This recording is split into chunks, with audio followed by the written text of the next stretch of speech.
there was a malicious attempt, malicious, well-orchestrated, complex attempt at derailing, destroying the connection which is essential for our students and teachers. Miami-Dade School Superintendent Alberto Carvalho now blaming the school district's recent problems with an online learning portal on a cyber attack. In just a couple of hours, students and teachers will be logging on again for a third day, but there are no promises that this day will go any smoother. This morning, the superintendent says the feds are involved to find who's responsible. CBS 4's Brooke Shafer is live at the Miami-Dade School Board building in downtown Miami with the latest. Brooke, good morning.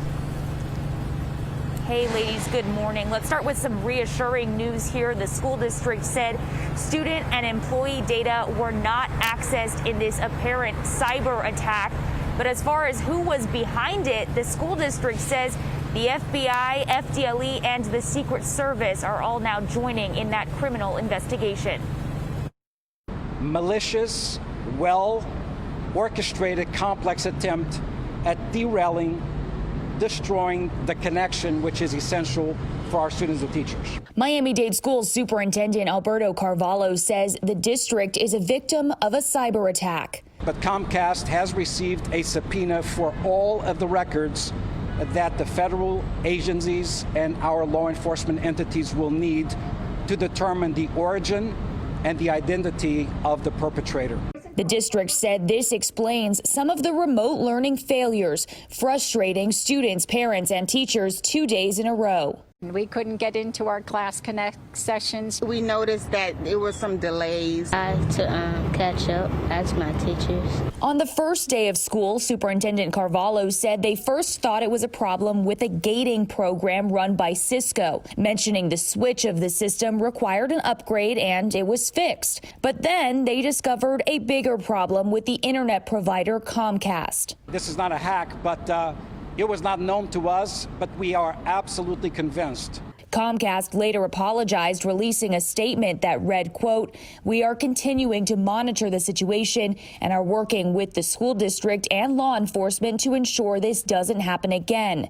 We sincerely apologize to the families, teachers, and students who were kept offline." The district said the FBI, the FDLE, and Secret Service have all been notified. We have built an electronic roadmap digitally, going back to identify the source. At last check, around 200,000 students accessed the district's platform on Tuesday.